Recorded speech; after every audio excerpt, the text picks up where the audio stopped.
Hello दोस्तों, एक बार फिर से स्वागत है आपके अपने इस YouTube चैनल स्टडी विथ हेतु में। मैं संजय कुमार प्रजापति। आज के इस वीडियो में हम देखेंगे न्यूटन गति के नियम को। गति के नियम, जिसमें न्यूटन ने 3 नियम दिए थे, यानी न्यूटन के गति के बारे में 3 नियम है। वह तीनों नियम का संपूर्ण डिटेल्स में चर्चा करने वाले हैं आज के इस वीडियो में। सबसे पहले आइए हम जानते हैं किसके बारे में, न्यूटन्स के बारे में। न्यूटन यानी न्यूटन, ये साइंटिस्ट का नाम है। किसका नाम है? वैज्ञानिक का नाम है न्यूटन। यानी न्यूटन का जो पूरा नाम है वह सर आइजक न्यूटन है। न्यूटन का पूरा नाम सर आइजक न्यूटन है। यहाँ हम लिख देते हैं सर आइजक न्यूटन। ठीक है, न्यूटन का पूरा नाम सर आइजक न्यूटन है। इनका जन्म जो हुआ था 1642 ईस्वी में इनका जन्म हुआ था, और इनकी जो मृत्यु हुआ था वह हुआ था 1727 ईस्वी में। 1727 ईस्वी में इनकी क्या हो गई थी? मृत्यु हुई थी। ठीक है, यानी सर आइजक न्यूटन का जो जन्म हुआ था वह 1642 ईस्वी में हुआ था और उनकी मृत्यु 1727 में हुआ था। ये उनका क्या है? डेटा। ठीक है, अब बात करते हैं कि न्यूटन ने गति के नियम के बारे में क्या कहा था। तो न्यूटन ने गति के नियम को प्रतिपादित किया था 1679 ईस्वी में। कब? 1679 ईस्वी में न्यूटन ने गति का नियम के बारे में चर्चा किया था।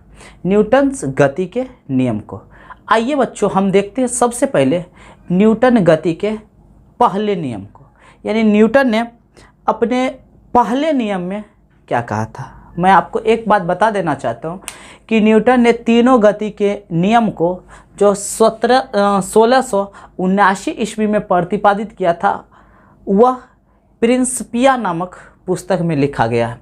यानी न्यूटन गति के नियम को किस पुस्तक में लिखा गया है? हम लिख देते हैं न्यूटन गति के नियम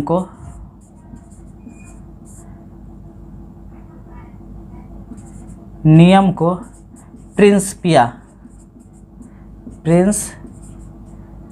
नामक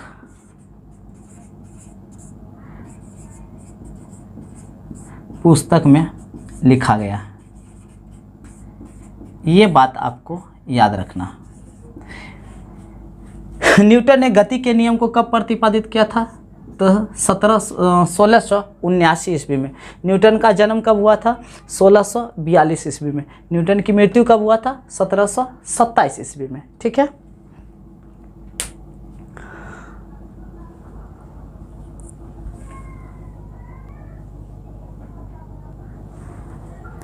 आइए बच्चों बात कर लेते हैं न्यूटन गति के प्रथम नियम को। हम यहाँ लिख दे रहे हैं न्यूटन गति के प्रथम नियम।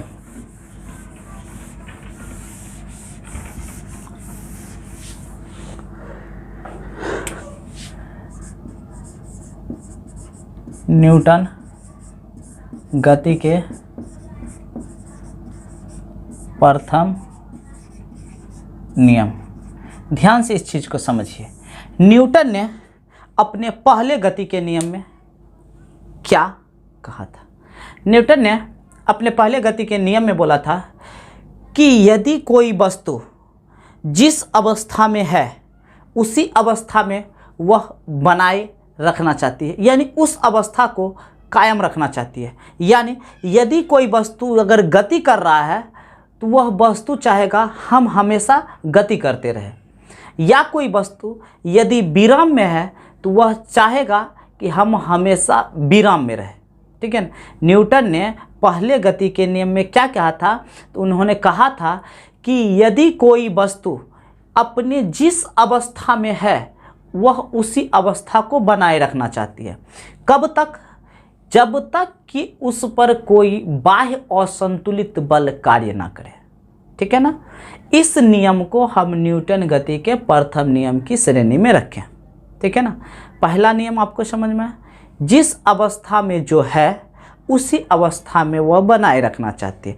फॉर एग्जाम्पल के लिए मान लीजिए ये यहाँ बोर्ड टंगा हुआ, तो यह जो वस्तु है यह इसी अवस्था में रहना पसंद करता है। कब तक? जब तक कि हम इसको हटा के यहाँ से कहीं दूसरे जगह शिफ्ट ना कर दें, तब तक यह बोर्ड वहीं का वहीं टंगल रहेगा। ठीक है ना। यानी यह न्यूटन ने कहा था, अगर कोई वस्तु गति कर रहा है तो वह तब तक गति करता रहेगा जब तक उस गति का विरोध करने वाला कोई बल ना लगे। ठीक है ना। इसी नियम को न्यूटन गति का प्रथम नियम कहते हैं। ठीक है ना। जैसे मान लीजिए एग्जाम्पल के लिए न्यूटन गति का प्रथम नियम, हम मान लीजिए यह वस्तु यहाँ रख दिया, यह वस्तु यहाँ रखा हुआ, यह तब तक यहीं पर रखा रहेगा जब तक इसको हम हटा के कहीं दूसरे जगह ना रखते हैं। ठीक है ना। तब तक यह वस्तु यहीं रहना पसंद करेगा, इसी अवस्था में वह कायम रहना पसंद करेगा। यानी अपने पहले अवस्था को बनाए रखना चाहती है, पहले जिस अवस्था में है वह उसी अवस्था को कायम रखना चाहती है जब तक कि वह कुछ उस पर कोई बाह्य असंतुलित बल कार्य ना करे। ठीक है ना। इसको कहते हैं न्यूटन गति का प्रथम नियम। अगर हम लिख देते हैं इसका परिभाषा, न्यूटन गति का प्रथम नियम, यदि कोई वस्तु जिस अवस्था में है, जिस अवस्था में है उसी अवस्था को बनाए रखना चाहती है, बनाए रखना चाहती है जब तक कि उस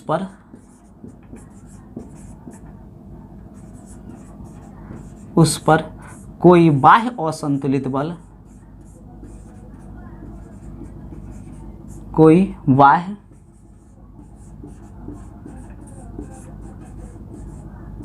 असंतुलित बल कार्य ना करे। ये उसका परिभाषा है पहला नियम का, कि जिस अवस्था में है, अवस्था देखिए दुग है, जिस अवस्था कहने का मतलब है कि अवस्था देखिए, अवस्था कहने का मतलब है कि यहाँ अवस्था दुगो, या तो वो अवस्था गति का होगा या तो अवस्था विराम का होगा, दुग अवस्था, या तो गति में होगा या तो विराम में होगा। यदि वह वस्तु अगर गति कर रहा है तो उसको गतिये में रहना पसंद करेगा, विराम में है तो विरामे में रहना पसंद करेगा। ठीक है। यानी जिस अवस्था में है उसी अवस्था में रहना पसंद करेगा। कब तक? जब तक कि उस पर कोई बाह्य बल कार्य ना करे। जब तक उस पर हम बाह्य बल नहीं लगाएंगे तब तक अपनी अवस्था को वह बनाए रखना चाहती है। इसको हम न्यूटन गति के प्रथम नियम कहते हैं। बाबू एक चीज़ बता दें, न्यूटन गति के प्रथम नियम से जड़त्व की परिभाषा मिलती है। किसकी? जड़त्व की। अब सवाल है कि यहाँ जड़त्व क्या है, किसका परिभाषा मिलता है? जड़त्व का। ठीक है ना। अब ध्यान से समझिए जड़त्व को। न्यूटन ने गैलीलियो के सम्मान के लिए, ठीक है ना, यानी न्यूटन ने गैलीलियो, साइंटिस्ट हैं गैलीलियो के सम्मान, उनके सम्मान को लेकर इस नियम को, ये जो नियम है उनका, न्यूटन का पहला नियम जो है, उनके सम्मान के लिए, गैलीलियो के सम्मान में इस नियम को हम जड़त्व का भी नियम कहते हैं। किसका नियम? जड़त्व का नियम भी कहते हैं। किसका नियम कहते हैं? जड़त्व का नियम। या फिर पूछ सकता है कि न्यूटन के किस नियम से जड़त्व की परिभाषा मिलती है, तो बता दें आपको कि न्यूटन के प्रथम गति के नियम से जड़त्व की परिभाषा मिलती है, या फिर इसको गैलीलियो का नियम कहते हैं, या इस नियम को जड़त्व का भी नियम कहते हैं। यह नियम यानी जड़त्व का नियम पहले नियम को क्यों रखा गया? क्योंकि इससे गैलीलियो का सम्मान मिलता है। ठीक है ना। गैलीलियो को सम्मान करने के लिए न्यूटन ने इस नियम को जड़त्व का भी नियम कहा। अब सवाल है बाबू कि न्यूटन का जो यह जड़त्व का नियम है, यानी फिर न्यूटन गति का जो प्रथम नियम है, यह न्यूटन गति के प्रथम नियम में जड़त्व को समझने की सबसे ज़्यादा आपको इम्पोर्टेंस है। जड़त्व किसको कहते हैं? तो आप पहले ध्यान से समझिए। हम जड़त्व का परिभाषा लिख देते हैं, आप उतारते रहिएगा। ठीक है ना। जड़त्व का परिभाषा हम यहाँ लिख देते हैं। ठीक है ना, किसका, तो जड़त्व का। हाँ, जड़त्व किसको कहते हैं, ध्यान से समझिए। परिभाषा वही है, न्यूटन गति का पहला नियम परिभाषा।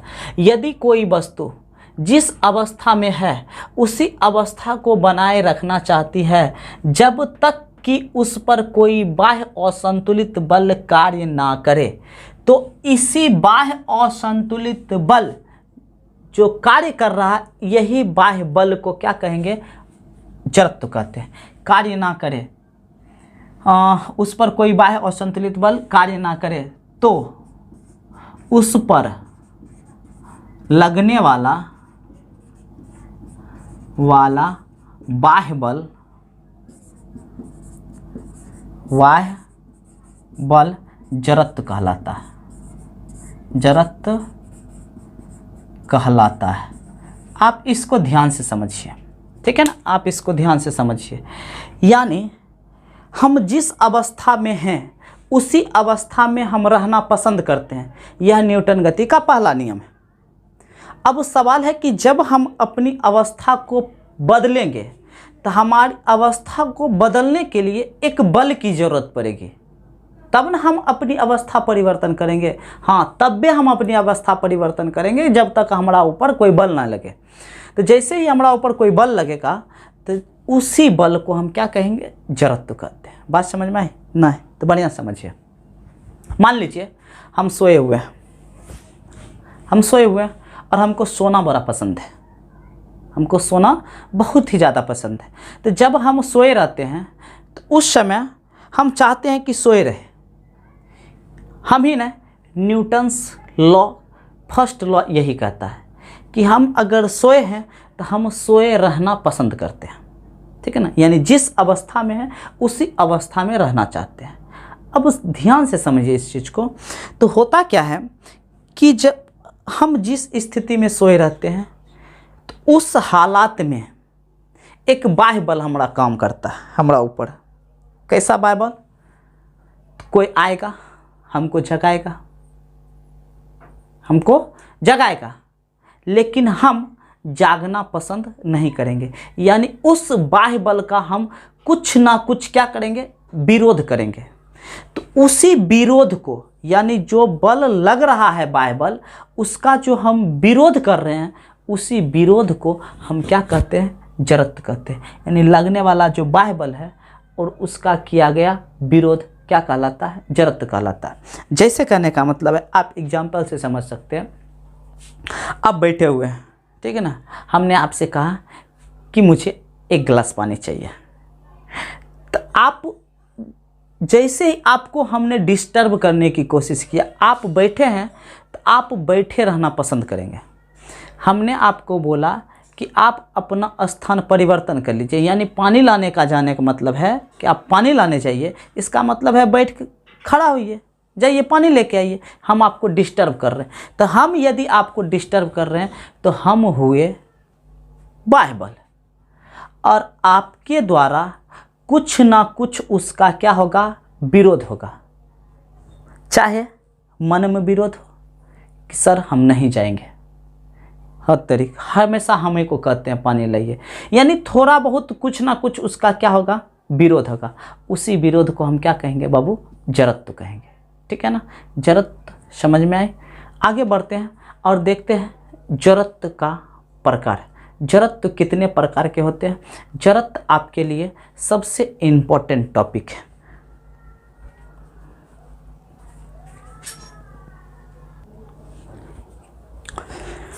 आइए बच्चों, हम देखते हैं जड़त्व के प्रकार को। बाबू, जड़त्व दो प्रकार के होते हैं, एक विराम जड़त्व और दूसरा गति जड़त्व। आपको विराम जड़त्व और गति जड़त्व आराम से समझना है। विराम जड़त्व किसको कहते हैं तो ध्यान से समझिए। जड़त्व का वैसा प्रकार है, यानी वैसा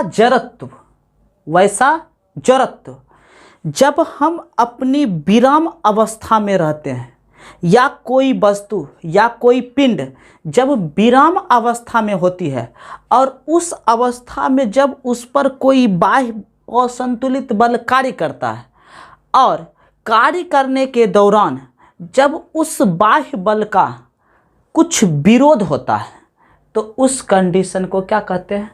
विराम जरूरत कहते हैं। सीधा समझिए, विराम जरूरत, वस्तु विराम में रहेगा, वस्तु जब विराम में रहेगा तब उस हालात में जो जरूरत उत्पन्न होगा उसको विराम जरूरत कहेंगे। ठीक है ना? जब कोई वस्तु विराम में हो, अब विराम में है तो विराम में है तो उसको गति में लाने की हम चेष्टा करेंगे। तो गति में उसको लाने के लिए हमको एक बाह्य बल लगाना पड़ेगा, और जब वह बाह्य बल लगाएंगे तो उस बाह्य बल का कुछ ना कुछ क्या करेगा? विरोध करेगा। तो उसी विरोध को क्या कहेंगे? विराम कहेंगे, यानी विराम जरूरत। यानी विराम जरूरत का ढेर सारा एग्जाम्पल है। ठीक है ना? आप एग्जाम्पल से समझिए। ठीक है? विराम जरूरत को, विराम जरूरत का एग्जाम्पल है, आप देखिए, विराम जरूरत का एग्जाम हम आपको सबसे पहले लेते हैं एक ग्लास। ठीक है ना? एक ग्लास लीजिए, इस ग्लास के ऊपर, ठीक है ना, एक ग्लास के ऊपर एक कार्टून लगा दीजिए, ये गत्ता, और इसके ऊपर एक गेंद रख दीजिए या कोई वस्तु रख दीजिए। ठीक है ना? तो जब इसके ऊपर कोई वस्तु रखिएगा तो ये देखिए अभी विराम में है, ये वस्तु अभी गेंद जो है यह विराम में है, और जब इसको हम तेज गति से इस पर, जब हम इसको डिस्टर्ब करने की कोशिश करेंगे, यानी उस पर बल लगाएंगे, तो जिस पर बल लगाएंगे वह कुछ ना कुछ उसका क्या करेगा? विरोध करेगा। तो विरोध करने पर जो यहाँ जरूरत उत्पन्न होगा इसको कहेंगे विराम जरूरत। जब इस पर आघात करेंगे तो यह निकल जाएगा और यह बॉल नीचे आके गिर जाएगा। ठीक है ना? कैरम बोर्ड खेले हैं? कैरम बोर्ड में जब कैरम की गोटी एक के ऊपर एक सैंतल रहता है, सैंत देते हैं, और नीचे स्ट्राइकर से जब उसको मारते हैं तो जब नीचे वाली गोटी में लगती है तो नीचे वाली गोटी भाग जाती है, जबकि बाकी ऊपर जो गोटी, उस पर एक गोटी के एक ऊपर सैंतल रहता है, वह गोटी अपने जगह पर आ जाता है। क्यों? तो विराम जरूरत के कारण। ठीक है? किस जरूरत के कारण? विराम जरूरत के कारण। विराम जरूरत का ढेर सारा एग्जाम्पल है। जैसे आप गाड़ी पर बैठल रहते हैं, जब गाड़ी अचानक चलना शुरू करती है तो आप आगे की ओर या पीछे की ओर, गाड़ी जब अचानक चलना शुरू करेगी तो आप पीछे की ओर झुक जाएंगे। तो पीछे की ओर क्यों झुक जाते हैं? तो ध्यान से समझिए, जब आप वहाँ भी विराम जरूरत काम करता है। क्यों? क्योंकि गाड़ी रुकी हुई है। जब गाड़ी रुकी हुई है तो गाड़ी जब चलना शुरू करेगी, हम चाहेंगे कि अपनी पूर्व की अवस्था में, यानी विराम अवस्था को बनाए रखें, लेकिन जैसे ही गाड़ी चलना शुरू करती है तो उस पर, यानी गाड़ी जो गति में आना चाहती है, देखिए सीधा सीधा मतलब है अपनी अवस्था में परिवर्तन। अगर आप विराम में हैं तो गति में जाना चाह रहे हैं, या गति में हैं तो विराम में। तो आप जब विराम में रहते हैं तो उस कंडीशन में गाड़ी आपको गति करवाना चाहती है, क्योंकि गाड़ी गति में आ रही है। तो गाड़ी आपको क्या करना चाहती है? गति करना चाहती है। तो गाड़ी गति करना, लेकिन आप रहना चाहते हैं विराम में। गाड़ी कहती है कि नहीं, चल आगे बढ़। आपको बैठना पसंद है, यानी विराम पसंद है, लेकिन गाड़ी आपको गति में लाना पसंद करती है। तो उस कंडीशन में आप जरूरत उत्पन्न कर रहे हैं। कौन सा जरूरत? विराम जरूरत उत्पन्न कर रहे हैं, यानी सीधा कहने का मतलब उसका विरोध कर रहे हैं, यानी आप गति में जाना नहीं चाह रहे हैं।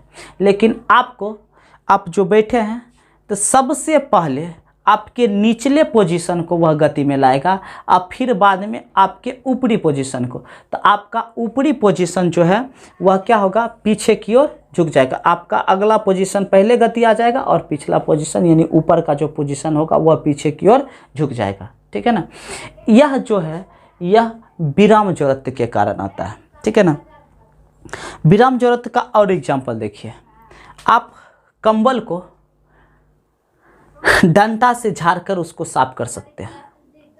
कंबल को डंडा से झाड़कर आप उसको साफ कर सकते हैं, यानी मोटा कपड़ा को आप ऐसे करके झाड़कर उसको साफ कर सकते हैं, या डंडे से पीटकर साफ किया जाता है। क्यों? इसका एग्जाम्पल है विराम जरूरत के कारण। किसके कारण? तो विराम जरूरत के कारण। होता क्या है, उस गेंदा पर या कंबल पर छोटे छोटे धूल के कण होते हैं और वह धूल के कण विराम में होते हैं। किस में होते हैं? विराम में। और वो हम विरामे में रखना, वो धूल के कण रहना पसंद करेगा। जब हम उसको झाड़ते हैं तो उस दरमियान उसमें गति होती है। क्या आती है? गति। ठीक है ना, यानी गति करवाने की कोशिश है विराम में, हम ले जाना चाहते हैं किस में? गति में। तो वो जहाँ है वहीं रहना पसंद करेगा, जबकि उसके आस पड़ोस का जो है वह हिल जाएगा। तो वह क्या होता है? झड़ जाता है। धूल के कण डंडा मारने से क्या होता है? झड़ जाता है। क्यों? विराम जरूरत के कारण। ठीक है,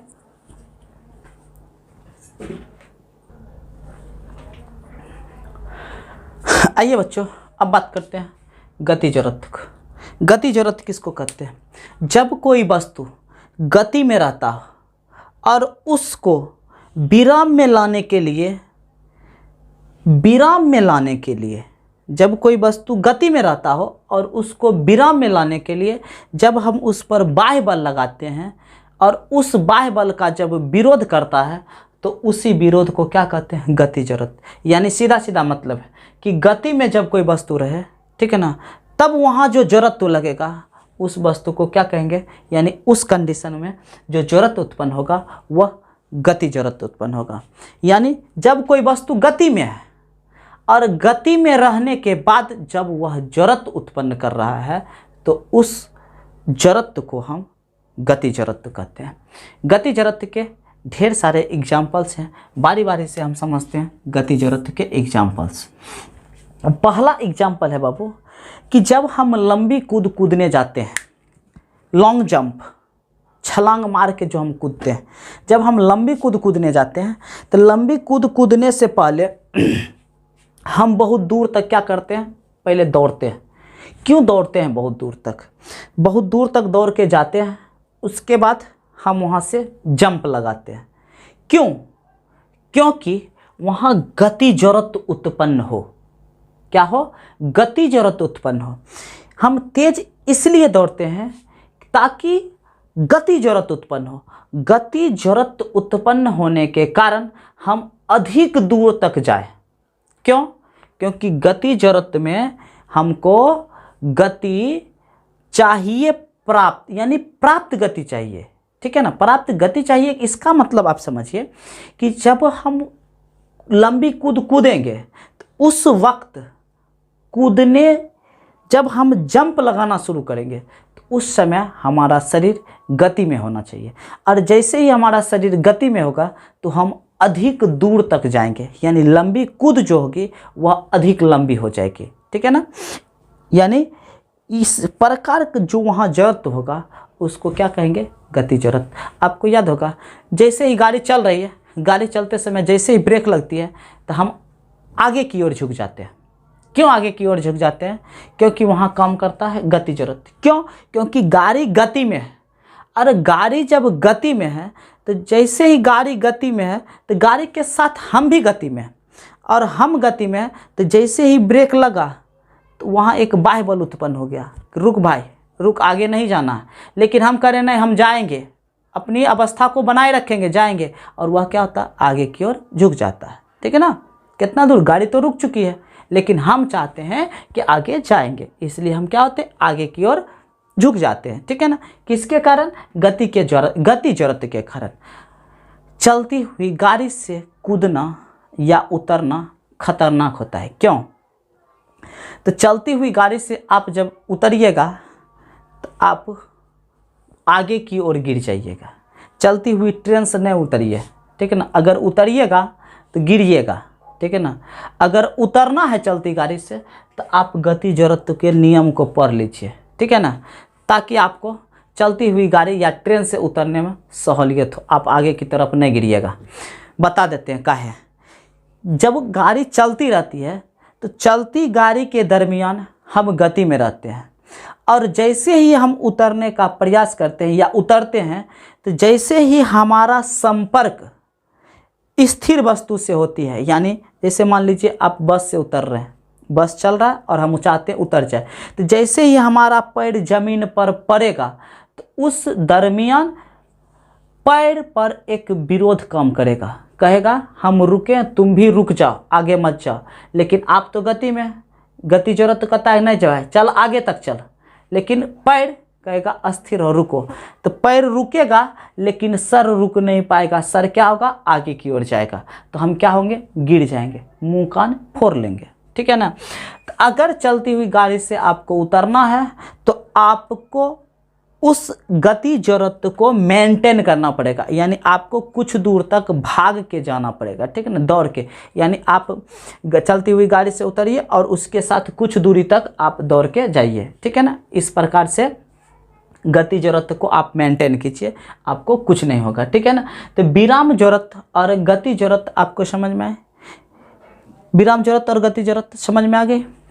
अब इसको गति जरूरत को हम अपने दैनिक जीवन में अभी हम इसका उपयोग देखें कि हम अपने दैनिक जीवन में कहाँ कहाँ इसका उपयोग करते हैं, विराम या गति जरूरत को, ठीक है। एक ढेर सारा एग्जाम्पल देखें। नेक्स्ट वीडियो में हम बात करेंगे इसके अगले टॉपिक, न्यूटन गति का दूसरा नियम। न्यूटन गति का दूसरा नियम क्या है, यह किससे संबंधित है, ठीक है ना। फिलहाल इस वीडियो में यहीं तक, मिलेंगे फिर नेक्स्ट वीडियो में। तब तक के लिए आप खुश रहिए और मस्त रहिए। हाँ, मेरे चैनल पर यदि पहली बार आए हैं तो मेरे चैनल को सब्सक्राइब कर लीजिए। धन्यवाद।